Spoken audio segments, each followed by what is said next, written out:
Sakshi Pandey and you are watching the ascending steps.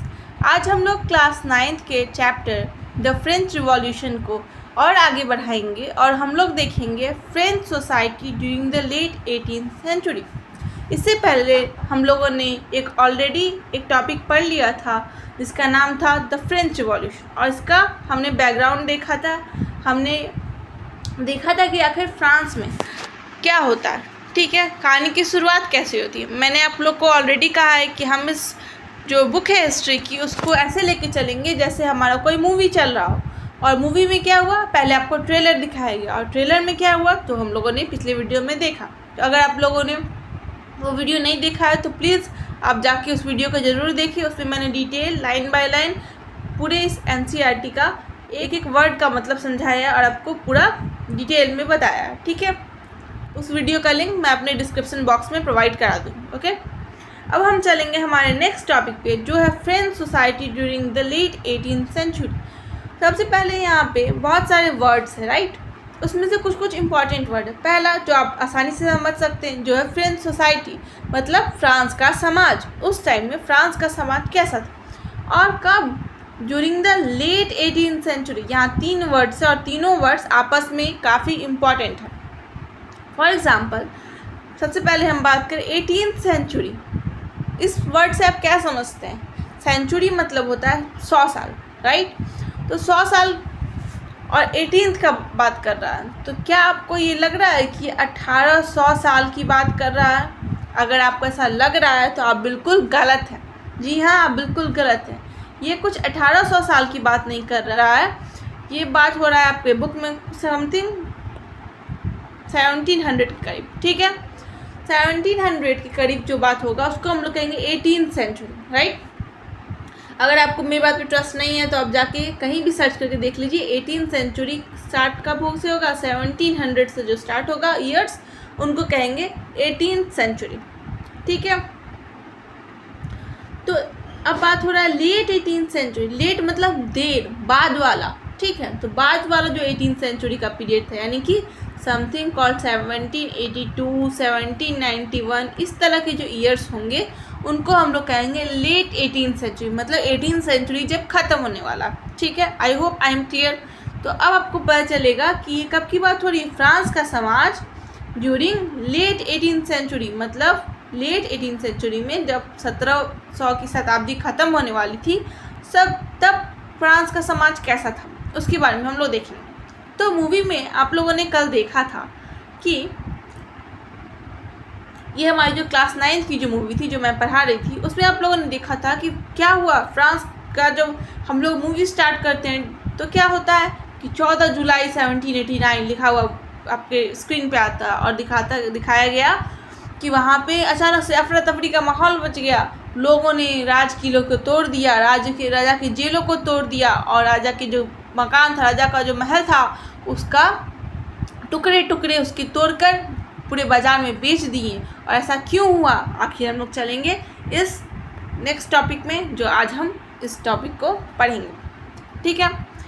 तो इस जो टॉपिक है, ये जो टॉपिक है आपका वो एक काफ़ी लेंथी टॉपिक है, ठीक है। इसमें NCERT ने बहुत सारे बात कवर किया हुआ है, ये आप देख सकते हैं। इतना बड़ा टॉपिक है और इसमें एक साथ बहुत सारे बात आपको कहा गया है। तो हम इस टॉपिक को 2 पार्ट में पढ़ेंगे ताकि आपके ब्रेन पे ज़्यादा स्ट्रेन ना पड़े, ठीक है। बहुत सारी थ्योरी है, चलिए स्टार्ट करते हैं कि अब फ्रांस में तबाही आई तो क्यों आई, क्यों लोगों ने इतने बड़े पैमाने पे विरोध किया, क्यों राजा के खिलाफ लोगों में इतना आक्रोश था, राइट। तो क्या होता है कि इन 1774 में, यानी कि ये जो घटना हुई थी, जो विरोध हुआ था फ्रांस में, वो 1789 में हुआ था, ठीक है। इससे पहले फ्रांस का क्या कंडीशन था। तो अब चलिए कहानी के बैकग्राउंड में, यानी ट्रेलर ख़त्म होता है और हमारी यहाँ से फिल्म स्टार्ट होती है। In 1774, Louis XVI of the Bourbon family of kings ascended the throne of France. Movie में आपको दिखाया जा रहा है कि लुइस 16 नाम का राजा जो कि बॉर्बन ख़ानदान से बिलोंग करता था, राजाओं का एक ख़ानदान हुआ करता था बॉर्बन ख़ानदान, और उसमें से लुइस 16 जो एक राजा था वो आता है और फ्रांस के गद्दी को संभालता है, फ्रांस की गद्दी पर बैठता है। ही वॉज 20 years old, वो तब 20 साल का था।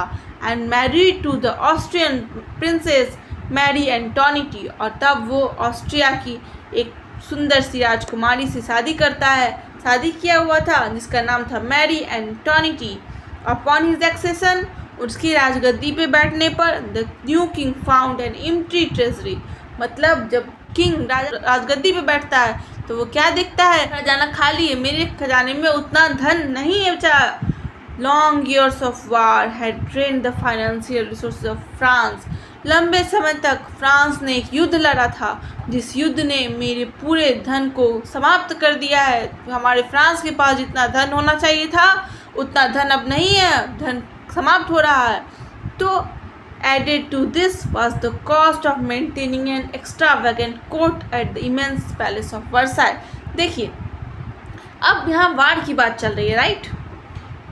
तो यहाँ पे लॉन्ग ईयर्स ऑफ वार, ये वार कैसा, फ्रांस, अगर ये स्टोरी कहता है कि फ्रांस बहुत साल से एक लड़ाई लड़ रहा था जिसमें उसने अपने धन को खो दिया था, धन कम हो गया था उसका। तो आखिर वो वार कौन सा था? एज ए हिस्ट्री स्टूडेंट आपके मन में ये क्यूरियोसिटी होनी चाहिए कि आखिर कौन सा वार फ्रांस लड़ रहा था उस टाइम में। तो इसका कारण है, इसका आंसर आपको आगे मिलेगा, ठीक है। तो फ्रांस, आप अभी के लिए इतना जान लीजिए कि फ्रांस जो है लंबे समय तक लड़ाई लड़ रहा था जिसके कारण उसकी धन संपदा कम हो गई थी।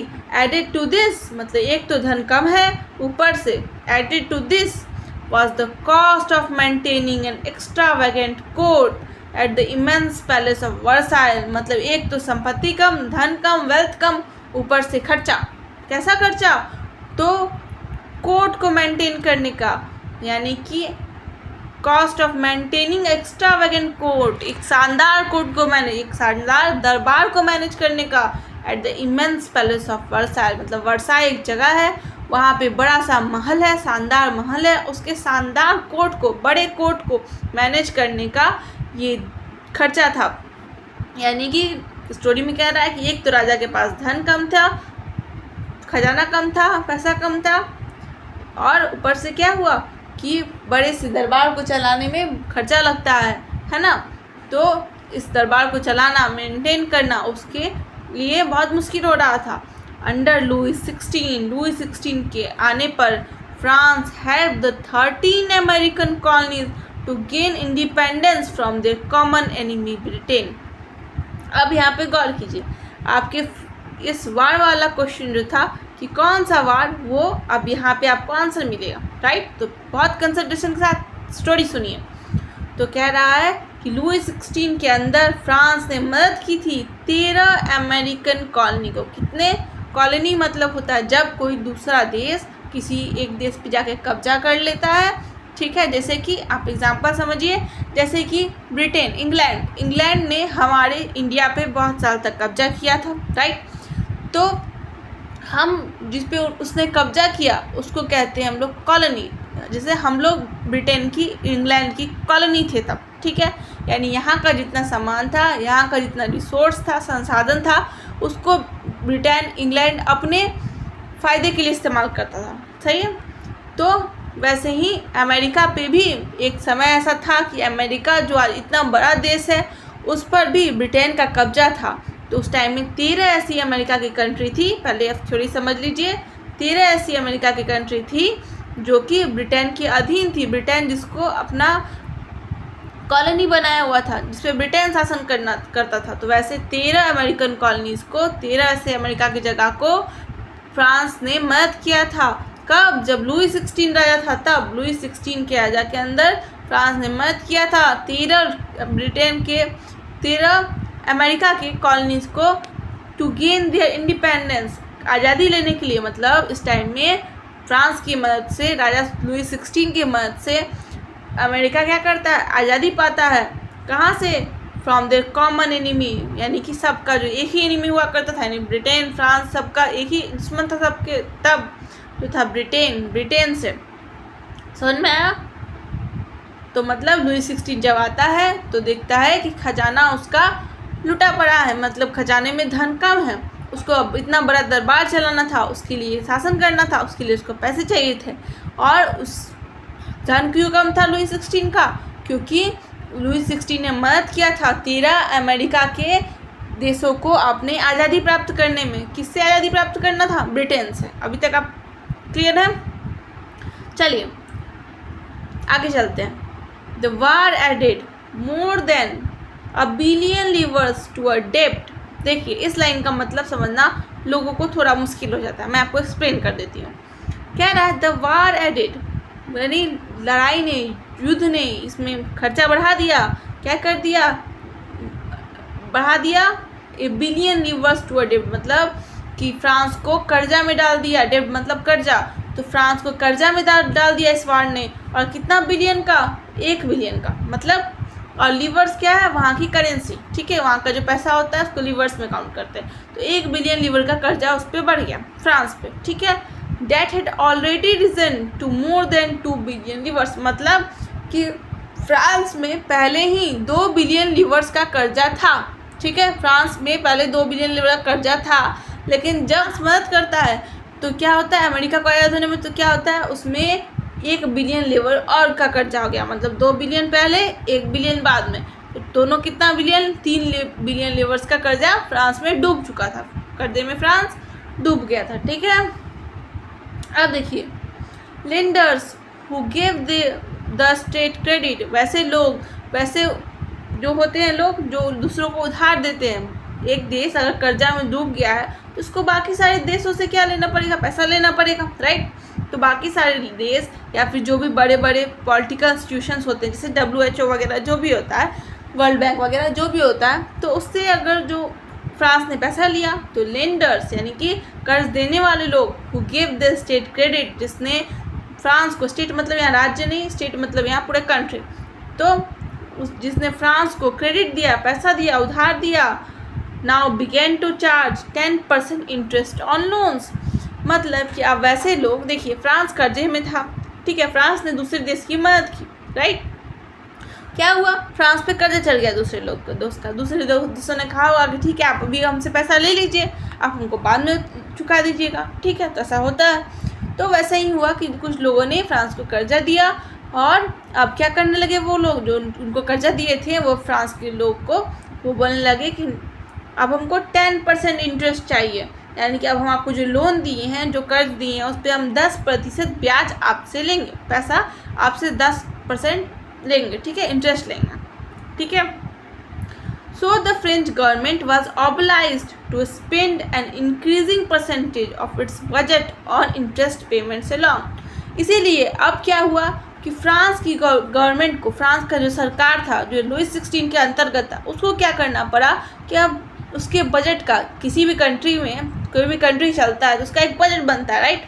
तो उस बजट का बहुत ज़्यादा हिस्सा किसको देना पड़ा? इंटरेस्ट के तौर पे देना पड़ा, ठीक है। तो एक कंट्री जो फ्रांस था वो बहुत सारे लोगों से लोन लिया हुआ था, राइट। तो बहुत सारे लोगों से लोन लेने के बाद बहुत सारे लोग क्या करने लगे? उस पर ज़्यादा इंटरेस्ट चार्ज करने लगे। बोले अब हम आपसे 10% टैक्स लेंगे, 10% इंटरेस्ट लेंगे, सॉरी। तो अब 10% इंटरेस्ट लेने के लिए, मतलब अगर सबको आपको 10% इंटरेस्ट देना है लोन पे, तो अब वो क्या करना पड़ेगा? अपने बजट का ज़्यादातर हिस्सा इंटरेस्ट पेमेंट पे, मतलब इंटरेस्ट चुकाने में खर्चा करना पड़ेगा। तो वैसे ही फ्रांस में होने लगा। Such as the cost of maintaining, चलो, तो कह रहा है to meet its regular expenses. अब बहुत सारा खर्चा होने लगा किस पे? बजट पे, पेमेंट, बजट का पेमेंट देने पे, ठीक है। तो अब क्या होने लगा कि to meet its regular expense, अब नॉर्मल कोई भी अगर सरकार चलती है तो उसका एक नॉर्मल खर्चा होता है, जो सरकार, जो कोई देश चल रहा है तो उसमें नॉर्मली कुछ खर्चे होते हैं। तो वैसे खर्चों को पूरा करने के लिए to meet its regular expenses such as the cost of maintaining an army, the court, running government offices और universities, the state was forced to increase taxes. क्या हुआ कि अब सरकार के अपने खर्चे, सरकार को क्या चलाना, राजा को क्या क्या चलाना है, तो आर्मी मेंटेन करना है, ठीक है, ताकि उस पर कोई हमला ना कर दे। तो आर्मी मेंटेन करना है राजा को, तो उसके लिए क्या करना होगा? उसको पैसा खर्च करना पड़ेगा। आर्मी के पास हथियार होने चाहिए, आर्मी के मेंटेनेंस पे खर्चा लगेगा, है ना। कोर्ट को, यानी बड़ा दरबार राजा चला रहा है, उसमें लाखों लोगों की प्रॉब्लम सुन रहा, तो उनके लिए कोर्ट होगा। दरबार में क्या होता है? उसके लिए पैसा चाहिए। रनिंग गवर्नमेंट ऑफिसेज, मतलब गवर्नमेंट का, सरकार का जो कोई भी ऑफिस चल रहा है उसके लिए पैसा चाहिए, और यूनिवर्सिटी या कोई यूनिवर्सिटी चल रहा है, कोई विश्वविद्यालय चल रहा है उसके लिए पैसा चाहिए सरकार को। The state was force to increase tax, इसलिए अब सरकार क्या करती है कि चलो एक काम करते भाई, हमारे पास तो पैसा है नहीं, हमारे पास पैसा नहीं है और हम पे बहुत सारे हमको दूसरे को पैसा देना भी है, तो हम एक काम करते हैं, हम टैक्स लगा देते हैं और टैक्स बढ़ा देते हैं। टैक्स तो पहले से था लेकिन टैक्स बढ़ा देते हैं, ठीक है, टैक्स जो लोग देते थे उसको इंक्रीज कर देते हैं। Yet even this measure would not have sufficed, लेकिन सिर्फ टैक्स लगाने से भी, वहाँ का टैक्स बढ़ाने से भी वहाँ पे कोई सुधार ज़्यादा होते हुए देखा नहीं गया। French society in the 18th century was divided into 3 states. देखिए अब यहाँ तक आप लोग को बैकग्राउंड समझाया गया और इसके बाद से आपको एक, ठीक है, एक फ्रांस की सोसाइटी के बारे में बताया जाएगा, ठीक है। तो अभी तक आप लोगों ने जो समझा उसमें क्या समझा हम लोगों ने, फ्रांस का राजा बना, राजा ने प्रिंसेस से शादी किया और क्या हुआ, राजा आया तो राजा ने देखा कि हमारे कोर्ट में क्या होता है, धन की कमी है। राजा ने इससे पहले मदद किया था 13 अमेरिका के देशों को कि वो ब्रिटेन से आज़ाद हो जाए, ठीक है। अब राजा ने इसलिए बहुत सारे लोन लिए थे अलग अलग जगहों से। अब जो लोन देने वाले लोग थे वो लोग क्या करने लगे कि राजा पे एक्स्ट्रा जो इंटरेस्ट था वो 10% चार्ज करने लगे, ठीक है। अब 10% इंटरेस्ट हो गया तो राजा ने क्या किया, अपने यहाँ क्या कर दिया, टैक्स बढ़ा दिया, आम जनता से लेने वाले टैक्स को बढ़ा दिया। लेकिन फिर भी अब ये जो तरीका था इससे पूरी शांति फ्रांस में नहीं मिली, ठीक है। यहाँ तक अब हम लोगों ने पढ़ा, ठीक है। अब आगे चलते हैं। French society in the 18th century was divided into 3 states. अब ये आपको समाज के अंदर की बातें बता रहा है, ठीक है। वहाँ के समाज में, फ्रांस के समाज में क्या था, अब समझिए कि आपका फिल्म स्टार्ट हुआ, ट्रेलर आप लोगों ने देख लिया, आप लोगों ने क्या देखा कि फ्रांस के राजा का क्या कंडीशन था, राजा पे क्या क्या बीत रही थी उस वक्त। राजा परेशान कि भाई हमारे पास पैसा है नहीं, हम पैसा को कैसे मैनेज करें। तो अब क्या हो रहा है कि अब चलिए आम जनता की ओर, आपको समझिए फिल्म लेके जा रही है, आम जनता की ओर दिखा रही है, आम जनता का कंडीशन दिखा रही है। तो फ्रांस की सोसाइटी उस समय में, ठीक है, उस समय में क्या हुआ था, 18th सेंचुरी में यानी कि 1700 एंड समथिंग में बटी हुई थी 3 स्टेट्स में, मतलब 3 वर्गों में बटी हुई थी। And only members of the 3rd state पे टैक्स, और सिर्फ तीसरे जो वर्ग थे उसके जो मेंबर थे वो टैक्स पे करते थे। अब आपके मन में एज अ हिस्ट्री स्टूडेंट सवाल आना ही चाहिए कि ये 3 स्टेट क्या थे, राइट। इस 3 स्टेट्स कहने का क्या मतलब है, और 3rd स्टेट के लोग ही टैक्स पे करते थे। कुछ समझ में नहीं आ रहा है मैम, यहाँ कुछ दिमाग से सब बाहर, राइट, ये आपका प्रश्न होगा। तो आइए हमारे बुक के इस डायग्राम पे और समझते हैं हमारे 3 स्टेट्स को। तो ये देखिए आपके बुक में एक छोटा सा डायग्राम दिया होगा जिसमें बताया होगा फ्रेंच सोसाइटी के 3 स्टेट्स के। इस सोसाइटी ऑफ स्टेट्स मतलब फ्रांस का जो समाज था वो वर्गों का समाज था, बहुत सारे वर्ग थे उसमें। तो कह रहा है कि note that with in the 3rd state somewhere rich and other poor. तो ये अब क्या कह रहा है आपको समझना होगा, ठीक है। चलिए, फ्रांस में क्या होता था कि जैसे हमारे इंडिया में अलग अलग लोग धर्म के हिसाब से, कास्ट के हिसाब से बटे हुए हैं, राइट। कोई क्षत्रिय है, कोई ब्राह्मण है, कोई वैश्य है, कोई शूद्र, इस तरह से हमारा कास्ट का क्लासिफिकेशन है, राइट। तो हमारे फ्रांस में भी एक क्लासिफिकेशन हुआ करता था जो था स्टेट्स का, ठीक है। स्टेट्स क्या होती थी यहाँ समझिए। फ्रांस में मेनली 3 स्टेट्स हुआ करते, 3 भागों में लोगों को बांटा गया, 3 कैटेगरी में रखा था। पहला था 1st स्टेट, दूसरा था 2nd स्टेट और तीसरा था 3rd स्टेट, ठीक है। 1st स्टेट में जो लोग आते थे वो थे क्लर्जी। क्लर्जी कहने का मतलब क्या है मैम, तो क्लर्जी कहने का मतलब है कि वैसे लोग जो चर्च से जुड़े हुए हों, चर्च के जितने भी लोग होंगे, चर्च में जो भी पूजा पाठ करवाते होंगे वो होते थे क्लर्जी, ठीक है। दूसरे जो लोग आते थे वो थे 2nd स्टेट में और वो थे नोबेलिटी। नोबेलिटी मतलब वैसे लोग जो राजा से जुड़े हुए थे, जो या तो खुद राजा थे नहीं तो राजा के दरबार में, राजा के परिवार के लोग या फिर राजा से जुड़े हुए जितने लोग थे वो नोबेलिटी में, जो बड़े बड़े लोग थे, ठीक है। अब तीसरा स्टेट जो कि था कॉमन पीपल का, तीसरा स्टेट में मैं आपको एक शब्द में बताऊं तो इसमें कॉमन पीपल थे, आम जनता, यानी ना चर्च के पुजारी, ना नोबेलिटी के लोग, ठीक है, ना जज के लोग ना नोबेलिटी के लोग। इसमें कौन थे? आम लोग, जैसे कि बिग बिजनेसमैन। अब आम लोग तो कुछ अमीर भी होते हैं, कुछ गरीब भी होते हैं, राइट। तो बिग बिजनेसमैन बड़े बड़े जो व्यापारी होते थे। सो मर्चेंट्स, ठीक है, कोर्ट ऑफिशियल्स, राजा के दरबार में जो रहते थे, कोर्ट में रहने वाले जो अफसर सब होते थे वो, लॉयर्स यानी कि वकील, और साथ में और कौन कौन होते थे? तो पीजेंट्स एंड आर्टिशियंस, मतलब कि वैसे लोग जो किसान होते थे, वैसे लोग जो कारीगर होते थे, सो होते थे स्मॉल पीजेंट्स, छोटे छोटे कारीगर, लैंडलेस लेबर यानी वैसे लोग जो मेहनत तो करते थे दूसरे के खेत में जाके या फिर दूसरे के यहाँ जाके मेहनत तो करते थे, लेकिन उनके पास खुद का ज़मीन नहीं था, वैसे लोग इसमें शामिल थे। और सर्वेंट्स और दास यानी कि लोग दूसरे लोगों की सेवा करते हैं, ऐसे लोग जो होते थे वो सारे लोग यहाँ शामिल थे। यानी ये जो हमारा लोग था वो मिक्स टाइप के लोगों का था, और ये जो हो गया ये हो गया कॉमन पीपल का, ठीक है। ये आप समझ गए होंगे ये कैटेगरी, ठीक है। तो पहला 3 स्टेट फ्रांस में समझे आप। पहला फर्स्ट स्टेट जिसमें कौन आएगा? क्लर्जी। आप मेरे साथ साथ बोलते रहिए। पहला फर्स्ट स्टेट कौन आएगा? क्लर्जी। क्लर्जी मतलब चर्च के लोग। सेकेंड स्टेट दूसरा कौन आएगा? नोबेलिटी, राजा से जुड़े लोग। थर्ड स्टेट कौन आएगा? कॉमन पीपल, जिसमें आते हैं big businessman, merchants, court officials, lawyers, peasants, artisans, small peasants, landless labour, servants and all. अब समझ में आया आपको? अब यहाँ पे क्या लाइन कर रही है आपके बुक में, क्या सेंटेंस लिखा हुआ था, अब आपको क्लियर होगा, राइट।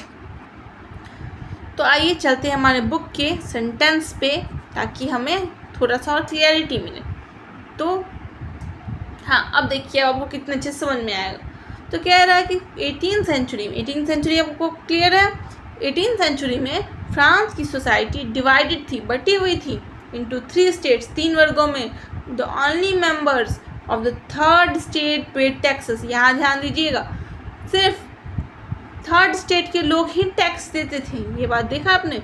यानी कि ये जो कॉमन पीपल वाला जो लोग है, ये ही लोग, इन्हीं लोगों से टैक्स लिया जाता था, ठीक है। बाकी ये जो लोग थे इनसे कोई टैक्स वसूल नहीं किया जाता था। क्लर्जी से कोई टैक्स वसूल नहीं किया जाता था। नोबेलिटी से कोई टैक्स वसूल नहीं किया जाता था। अब ये लोग वैसे लोग थे, आप आगे पढ़ेंगे, ये जो क्लर्जी और जो नोबेलिटी ऐसे लोग थे जो थर्ड स्टेट के लोगों से टैक्स इकट्ठा करते थे, लेते थे, अलग अलग टैक्स लेते थे। नोबेलिटी जो टैक्स लेता था वो अलग टैक्स होता था, और क्लर्जी भी अलग से टैक्स लेता था इन लोगों से, ठीक है। ये क्लर्जी लेंगे टैक्स, इनसे नोबेलिटी लेंगे टैक्स, ठीक है। इस दोनों टैक्स का अलग अलग नाम है जो हम आगे पढ़ेंगे, राइट।